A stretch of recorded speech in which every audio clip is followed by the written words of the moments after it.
in the property. We get a buyer. Right. You were talking about either a double close or a assignment or contract. That is, I know what you're talking about. Yeah. It's what I call a tenuous deal. By the letter of the law, it might be okay, but I wouldn't want to be doing it. No, trust me. No.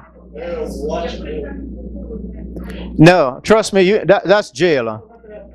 So it actually, Which could be a contract. when you're splitting the property, you got the home, Yeah. you got for sale, Yeah. and you have that. Sure.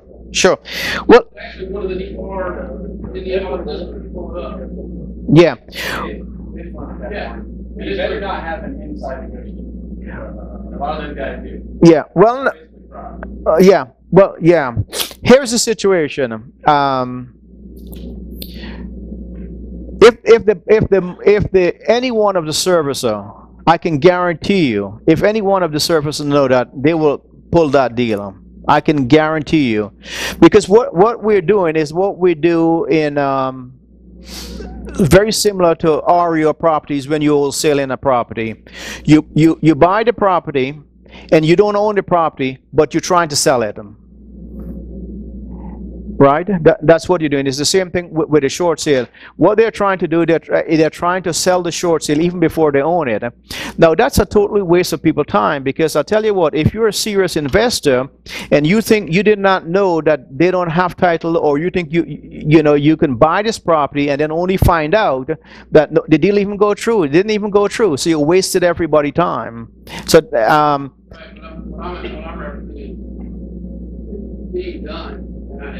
To me, it's maximum of questionable character and practices, but it is actually recognized in our system, in our MLS report system. Plug in the property. sure. There is a section. Yeah. It's strictly on a short sale level now. That It's a short sale that you go back. no, not necessarily. You can also do it on a regular property as well. Yeah. That's two different things. Yeah. No. The short sale has a lot more, legal implications to it, as far as like a Fannie Mae stuff, that you have a 90-day grace period that someone can sell it afterwards. There's lots of people doing a lot of stuff. There's one title company in town, I hear still doing the same, but there's also the last 5 or 6 years, a lot of people have gone to jail from the firm. On the jail for things that, we'll call it walking the gray line. Well, sorry, I'll get to it in 1 second. Just 1 second. I'll get to you in a second. Here's the situation. I just so that we can clarify this. Yes, the MLS system recognized that, but I'm saying 2 things. Number one, let's say an investor now thinks he can buy that property, and he went ahead and make an offer on that property to this guy. He doesn't have title to the property. He don't even know if he's going to close it. Then when it come time, he doesn't get the deal. The investor wasted all his time on that. You see my point? Right, but the investors aren't buying this retail now. We're trying to do. I'm just trying to find out from you the equitable interest, how that's playing into reference to double close here. So I'm just trying to grapple with that in my mind. I need to. Well, it's a personal decision, but I tell you, me personally, know what I know. I think it's absolutely 100% waste of time. I mean, we would not even. I mean, of course, we know what you're talking about, but for me to think about doing that is waste of time. For an investor to try to do something like that is waste of time. For anyone, I would say to them, you know, you just hitting and you throw enough stuff in the wall and probably one will stick. If you want to conduct business that way, then that's fine, but it's not a feasible way of doing business. And I'm telling you that, believe it or not, sooner or later the bank will know the people who are doing that, and it will become more and more difficult for them to do short sale. More and more difficult. Sorry, go ahead. That's up to the title company. What some people do, they close with one title company, and then they close another with another title company, because some of the banks, except Fannie Mae, who have a specific time frame, a lot of the banks don't have a timeline. But some title company will do the first sale, and then another title company will do the second sale. Follow?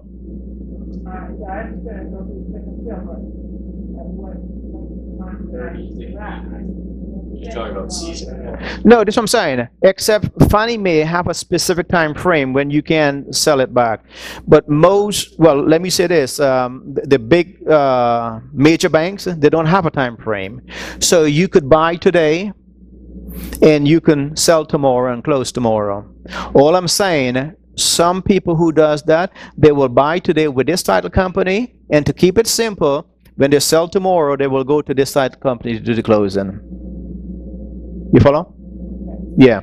So if they're gonna be a specific time frame, you're gonna know that before you even buy the property. So you will know what the situation is. But only if you read the contract. Yeah. And that's what I'm saying. You know, after you do a few short sales, you're gonna know the things to look out for and what not. You know, how to do that and everything else. But coming back to the fact again, you know, the semantics and how the short sale is done is not necessarily the thing, if I were you, that I would be focusing on at the beginning. What I'll be focusing on in the beginning is what my plan is going to be. Am I going to try to do short sale? Am I going to try to get some leads, or am I just going to be interested in buying short sale? And based upon whatever, you know, your plan is, that's what you will work with. So, okay. Any other questions? No? Okay. Okay. What else? Oh, okay. That's not my right email. So, Your right email? yeah, but it will, yeah, okay. That's the one you wanted to give out? Not really, but it's already there. It was the one you want to give out. That's it now. All right. Peter, what we'll do if, I'd like to go back, and I want to go through the slides and let everybody look at them. Yeah. But I want you to answer some questions. Sure. And I can put the slides on PDF for you guys. Okay, so I'll find it. Well, I'm going to talk without the microphone, basically. I want to go back. Everyone knows what an REO is. One thing some people don't understand is they're not all foreclosures. You know that, and not every REO is a foreclosure. Because some of those properties may have indeed in fact to the bank. So when we say REO, it's kind of an all-inclusive term. Let me just, one thing with the deed in lieu, you want to be careful with that. You're familiar, you know what deed in lieu is, right? Everybody know? Does anybody know what I mean? The industry term would be a DIL, is what you would hear. Yeah. No, this is not cash keys. What this is when you turn the property back into the bank. But what I'm saying, most of the banks now, I know 3 of the major servicer, when you turn the property back to the bank, they now are looking towards you to do some repairs, because before, when you turn the property over back to them, then they're going to send out their own inspector, not somebody like us, but somebody who does repairs for them, and they will do a punch list of all different items have to be done. And more the banks is now is asking you, the homeowner, to come up with somebody to fix some of the property.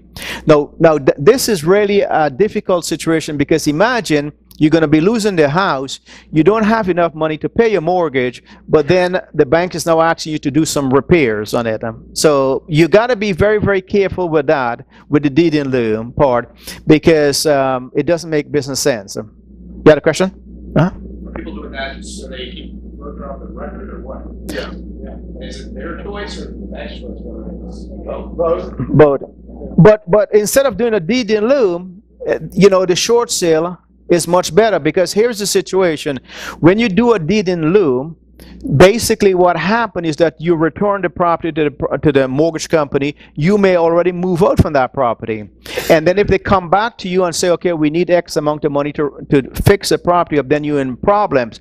When you do a short sale, you remain in the property. You have much more control of the property. You know how much it's going to be selling for, even though it doesn't make a difference to you, but at least you have much more control than a deed in lieu. Okay, and, Joe, we got a couple. Go ahead. oh, I'm sorry. Go ahead. One of the things you gotta be cautious about it, and people doing deed in lieu of foreclosure. If they're investment properties and you've been writing the depreciation off over the years, you're gonna get whacked with a tax bill at the end of the year for recapturing that capital, that. 25% of the depreciation you have to pay back. You're gonna get whacked with that depreciation. Yes. Yeah. So there's a lot of stuff you got to know, but most homeowners, if they understand the difference, opposed to deed in lieu or the short sale, they will go with the short sale. Sorry, go ahead. Yeah, we've heard for years that homeowners had to be so many months behind before the short sale process would start. I think that's all the speak line now you said earlier. Is it true that someone that's just underwater and needs to invest himself in the home, even though they're up on payments, and they enter into a short sale? Yeah. You could. Your question was if they're up to date and they're upside down, if they can do a short sale. Yes, you could. But if you're gonna do a modification, you have to wait. You know, most of the times they prefer. People couldn't get the modification done. Okay. Yeah, you could do a short. It's under a lot of stress, and they have to find a new life. Yeah. You have 4 opportunities to buy a house. Number one, you can buy it from a motivated seller that's not behind in their payment. The second one is once they do get behind, I mean, you can do a short sale. That's the second one. You also can go in and you can purchase this at the foreclosure auction. Every time a bank has an REO, they had to buy it back. It didn't just come back to them automatically. They had to take it and call the note due, go through a foreclosure process, which results in an auction. They generally are going to bid the amount of the mortgage, but you can bid over the amount of the mortgage and you can take that property at that auction. It does not automatically go back to the bank. They have to bid like everybody else. And I have seen some of them that would bid less than the amount of the mortgage, which is smart, because they're going to have a lot of costs if they take it back and have to process it and resell it. We are having a PRU University class on buying at the foreclosure auction. Used to, the attorney would be at the auction and have a pad show everybody what they would take under the auction price. Now, we're going to online auction. I'm not so sure how they're doing that, but what the price is still in the first place. But it's important to understand the whole process. And then you can, if you're working with somebody, you can tell them you're going to start here. You should sell me this house now because here's the process. Yeah. That you're going to go through. One thing is with the auction, you may want to be a little bit careful because if you didn't get to see the property, you should try to see it. And if you didn't get to see the property, then you don't know the amount of repairs there is or if there's the title issue. Go ahead. Just wondering about the types of expenses they would have. Is typically broken windows, roof, non-carpet paint, I guess. Is that right? No, it depends on the servicer, and it depends, a vacant property that belongs to an investor. I mean, it could be, there's just no rule there. No. He's talking about the repairs that is required for the deed in lieu. Are you seeing, are they typically the hard costs or the soft items such as carpet? Well, let me give you an example. We were doing one in Orange Park, and our BP on that property was, I think it was $53,000. And they were dealing with one of the 4 major banks. And our BP was $53,000, and they were going to do a deed in lieu. And the repair for that was about just under $8,000, what they had wanted. They want the property back in livable condition. Yeah. So carpet. In a case where you have investors who would pull down 15 or 20 or 50 or 100 properties a year, and they were holding on to those units, bottom fell out of the market, they went, they found a chapter 11 bankruptcy. The opposite said they're established person, and the corporation lost the demand.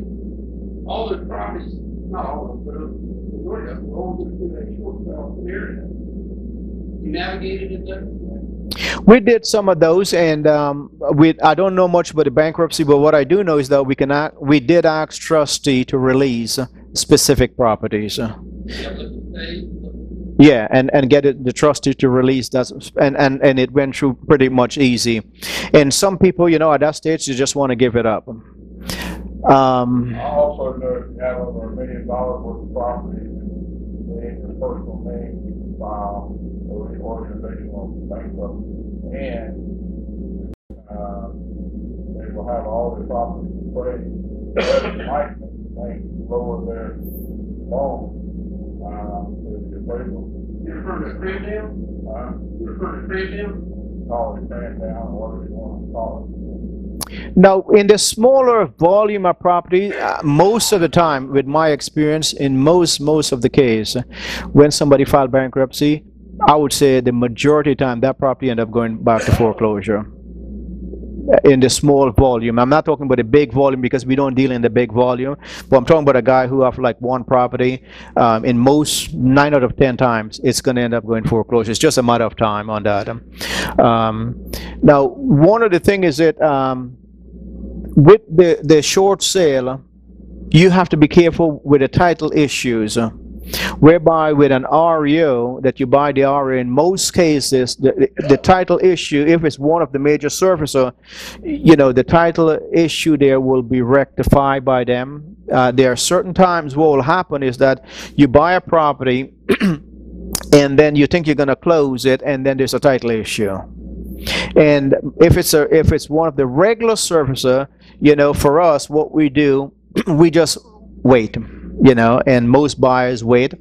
Joe had spoken about this before, and I know he's going to talk about this again, but if you're a smart investor like Joe, you can jump in right there and say, listen, let me sign a whole harmless clause, and I'm going to take the property the way it is when you know what the title issue is, you know. But I did 2 of those in 2012, and I got over a $10,000 discount on each property. in most of the time, if you're going to prepare, you can sign a whole harmless clause without any issue, because you can find out what a title issue is, and then your closer or your personal title company will give you some direction, and you can see how much sense it makes to go ahead with that. But with a short sale, you got to be careful, because you know, there may be taxes owing, or there may be association owing, and or there may be liens on the property. You got to be careful, because I tell you, when you do the hard one and you send it into the bank, the last thing you want to do is to go back to the bank and say, oh, okay, we just found out about this and this and that. That's going to mess up the deal completely. It's going to throw it out whack. So you got to get all of that up front. Another thing that I wanted you to talk about, Peter, was the proof of funds.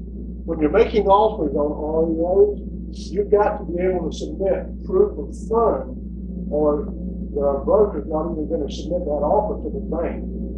What did you guys at REO ask for in proof of funds? Yeah, it's either, if you're paying cash, you have to have proof of funds, meaning that if you're buying a property for $40,000, the bank say you have $40,000. It doesn't matter how much money you have in the bank, but just say you have $40,000, that's fine.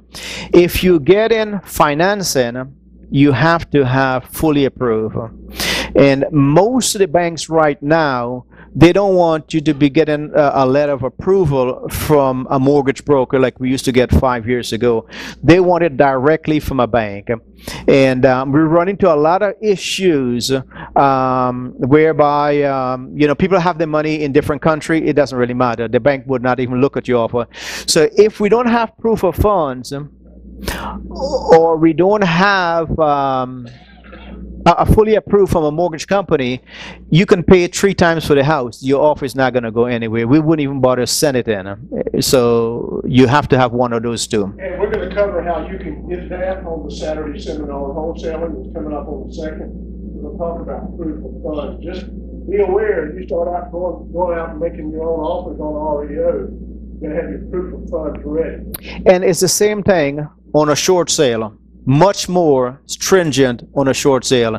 You have to have that. If you don't have that, the buyer doesn't have that, we're just wasting time. And the thing is that if you know, most of this, the major servicer, if the guy doesn't have that when the offer goes in, your stuff is way down the line. And as far as making offers on REOs, these are some things that you've got to be able to estimate.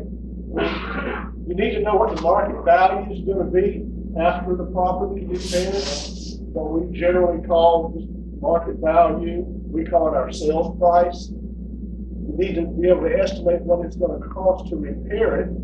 Just on that subject of the cost, I can't tell you how many times we sell the same property over and over, because what happened is that people buy the property and they start doing the repairs and they did not have a clue how much it come up to be, and we sell that property again foreclosed.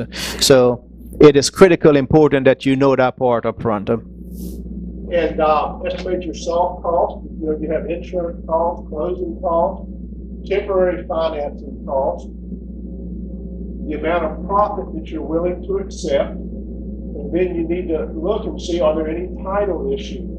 Strongly suggest you have a search done by a company you trust.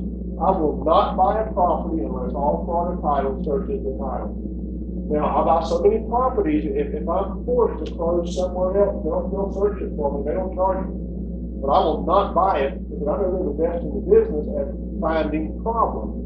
Couldn't tell you, especially back when things were hot in 06 and 07, how many bad titles come through from out-of-town title companies. In fact, they were sued and they had to pay millions and millions of dollars to the government basically for doing bad title work. So I don't buy them unless my company searches them. And that would be good advice to you, to get with a good title company, do your own searching, make sure that property is free and clear, because a lot of the people, especially the guys that process a lot of these REOs, they'll do what they call an internet search. They won't really go down and pull records at the courthouse, and when you don't do that, you're likely to miss some things.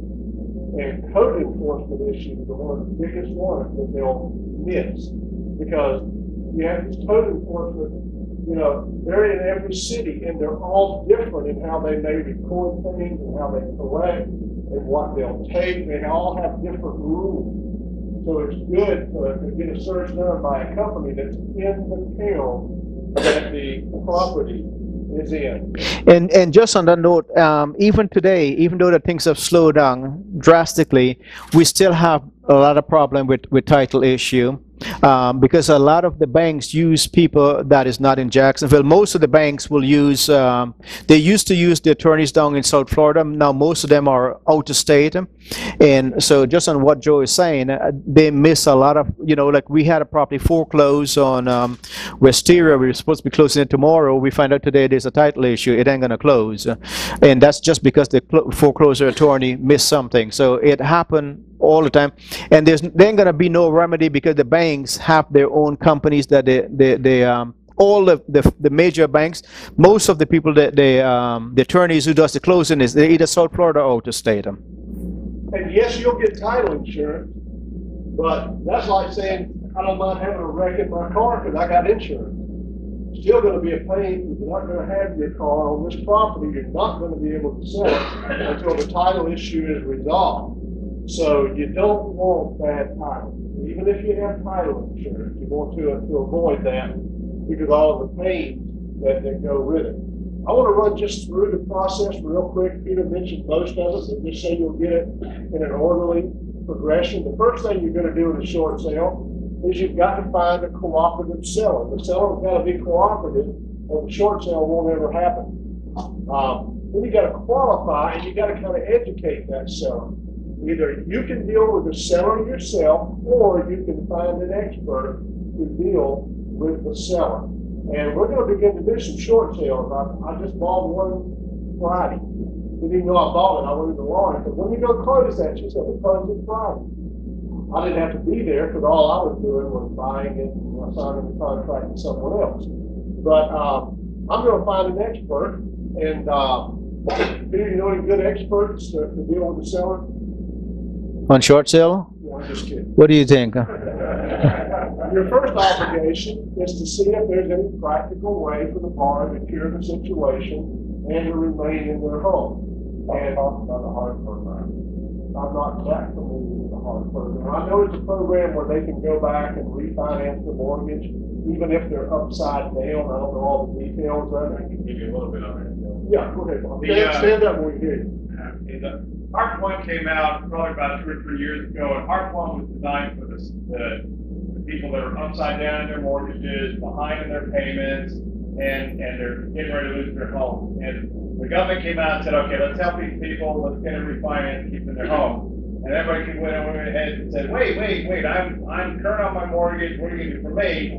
So then Harp 2 came out, and they said, okay, Harp 2, and you can do research on it right now in Harp 2, and Harp 2 says that if you're current on your mortgage, and it's for the last 12 months, Fannie Mae or Freddie Mac, preferably Fannie Mae, Freddie Mac is a little more difficult to deal with, then they will refinance your property at a lower interest rate, even if it's investment property. And they'll do a streamlined refi. I just went through, and I know some of you are going to cringe, Quicken Loans the other day dropped my interest rate by 2% on a hard to refi, and they processed the thing, they're ready to close. It's about a week and a half. Yeah, I did my house about 10 years ago, and I was, I'm sorry, lending free, same type of a thing. Yeah, they're brokering them out, but I put the application in less than 3 weeks ago, and I got a call tonight that they're ready to close. 4 1/3 on investment property. That's great. But keep in mind that's not for that's not for the major servicers.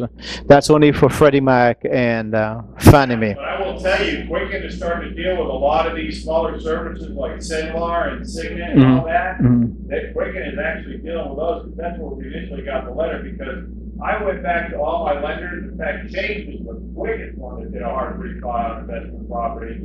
SunTrust won't do them, they're painful. But they're doing actually the servicers now, they're actually doing it well. That's Okay. what he's doing. They're doing the servicers. Yeah, These are primarily on residential. correct. Right, All right. If we have what? We have a commercial loan on a residential property. Right. So this is residential property, residential loan.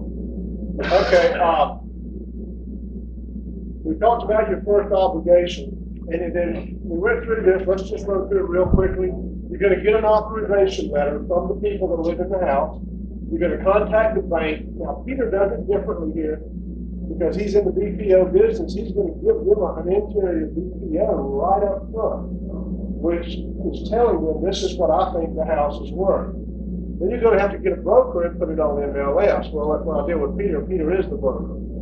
The broker then submits offers to the bank for approval, and the bank may accept or counter. Once agreements are reached, the bank issues a short sale approval letter, and a closing occurs. Now, one thing that we haven't talked about is the elephant in the room. The elephant in the room is, how do I make money on a short sale if I've got a broker doing all this? Well, I'll tell you what my plan is, and I haven't done any short sales except for buying them. When I bought them, they just come out as a short sale. Yeah, I'll buy it. About the one I bought last week, somebody else did the short sale, they got it approved. They had no idea what they were doing. Their first one, but it was a little small savings and loan, and they didn't know what they were doing either. So the two of them together got it done. I came along and bought it a week later. We let it sit for a week, and then I just bought it. And I've already resold it and closed on it. So, well, that's my question. I mean, it's better than what's market value, right? Right. Let me explain something about how the process works there. Here's what I'm going to do. I'm going to just find a prospect. And when I get that prospect, I'm going to send it to Peter. Peter is the real estate broker. When you have outside negotiators, here's what they do. It's very close to fraud. If you're in the short sale business, which some people are, they have a negotiator that works for them. And that's supposedly, that's an outside negotiator. That's supposed to be an arm's length relationship. But instead, that person works for this short sale guy. And what he does is, he goes out and he tells the bank, this property is only worth $20,000. But he's working with a short sale guy who's got a buyer waiting at 30,000. He's just committed fraud, okay? Because he's led the bank to believe it's only worth this when he knows it's worth more. That's what the banks are cracking down on, and that's why Freddie Mac has already said no more third-party negotiators. Fannie Mae will follow up and say the same thing. The new process is going to be the real estate broker will do the entire short sale. So now, how do you make money? Here's how I hope to make money. I hope to find the prospect. I hope to send them to Peter. And I hope when that property goes on the market, I'm going to get a phone call, hey, this one's going on the market in the morning. And I'm going to know right then what my offer is going to be. I've already seen the house. I've talked to the people. I'm going to get a legitimate offer in on that property and hope to be quick enough to buy it. Everybody else has a chance. So you need a relationship with a broker that will basically keep you updated as to what's going on in the process. Well, they're not the banks, like they market the listings. The bank will take whatever they can get. I don't think so. You got a couple of those banks. Well, let me. You got to pay what the property is worth to the bank, but Peter can. Let me say this first of all to you. We have no interest. Our company have no interest in doing short sale on a continuously basis for anyone. We will help you do one or two, and we do expect after you do one or two, you should be on your own. We do have people that we've been doing short sale with them for years, and for whatever reason, they do a short sale with us and they will bring their customer, and for some reason they want us to do it all the time because they don't want to go through the hassle. But for we to do short sale with you, that's not our business. That's not what we're interested in doing. Our interest is to help you do one or two short sale, and then you're supposed to be on your own. If you want to continue with us after that, that's entirely up to you, but that's not our function. Now, here's the situation.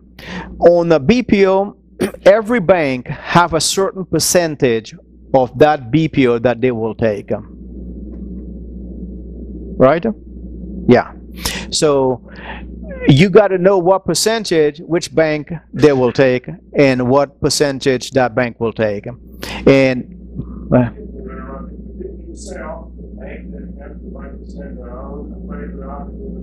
absolutely. But on the BPO, this is what I'm saying. Absolutely. But every bank have a formula of a percentage of that BPO that they will take an offer on. What's a rule of thumb? And that's what I'm not going to tell you.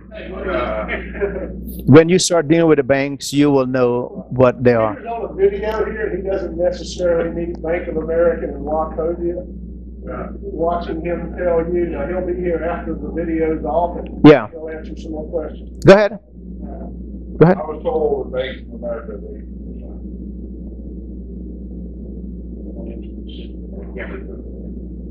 Go ahead. Okay, sorry, go ahead. Okay.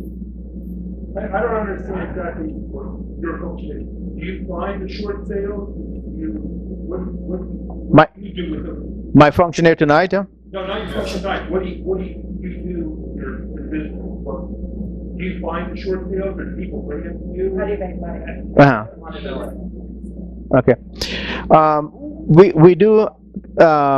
We do several things at Florida REO. Number one, we are an REO broker. We sell a lot of banks foreclosures. That's number one. Number two, the short sale, we sell a lot of short sale from the banks that we deal with. They will call us and say, do a short sale. Number three, we have people who will ask us to help them to do a short sale.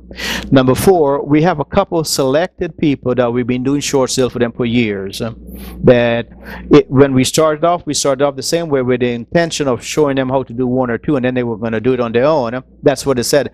And they have never done it on their own, so they come back to us. Peter, I think what he was asking is how do you make money? He is the selling broker. Okay, no, okay, let me clarify that. Yeah. But there's different ways that we do short sale. Financially, there's different way. Okay, now, you sell a short sale for a bank. And then Joe, say you're working with Joe, Mhm. and then does the bank pay you the commission, does Joe pay you the commission, or does both pay you the commission for the sale? No. These questions, we're gonna turn the camera off. Yeah. You guys can answer Yeah. questions. Yeah. No, Joe, don't, when I'm doing a short sale for the bank, let me say this so we can be clear. Just the bank pay me. And that's very important because the banks are very, very particular on that. But financially, they are different. We enter different agreement, depends on the individual. And then one thing I do want to say, when Peter talks about REOs, he sees it from the side of he's the listing broker. He sees how much competition there is out there. When I teach this class on wholesaling on the second, I can tell you, I bought 4 this week. Okay. By the way, I have 4%. But there, you can buy REOs. You just gotta really, really hustle. And Really gotta hustle. and just one thing on the REOs. I guarantee you a couple of things. If you ask any realtor in Jacksonville if they ever meet Peter Pastano in the last 10 years, they will tell you no, because I don't meet with realtors. I don't. We have not shown a house in 15 years. We will not show a house. People don't find that very hard to understand. When we put our property in the market, we don't show the house. We don't sell house. That's not our business. So when I said to you that I don't want to do short sale with you on a continuously base, is because that's legit. Because if we would wanted to make money, if you're in real estate, you can imagine our phone, we have a website that our properties, we are inundated with calls. For people who are calling us, wanting to look at our property. We don't show houses.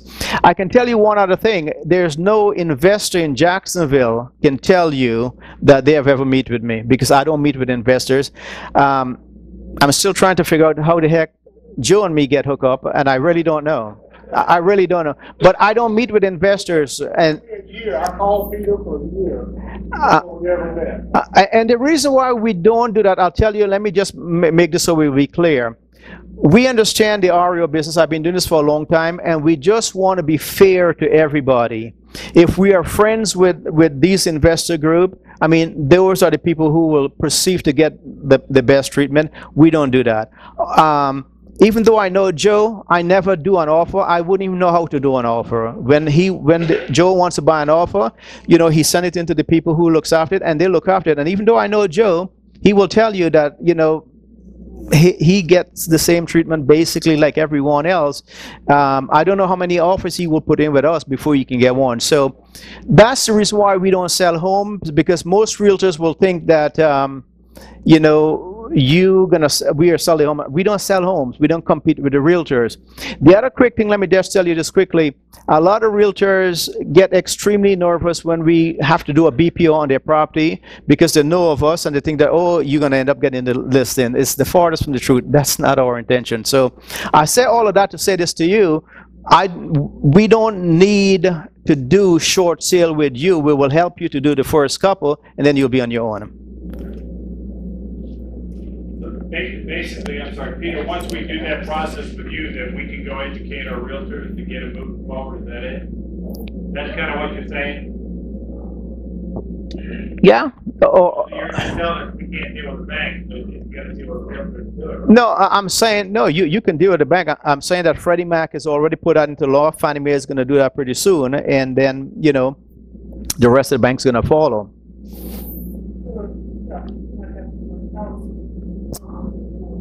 Yeah. Okay, let's go ahead and wrap up the part that we're videoing, and I'll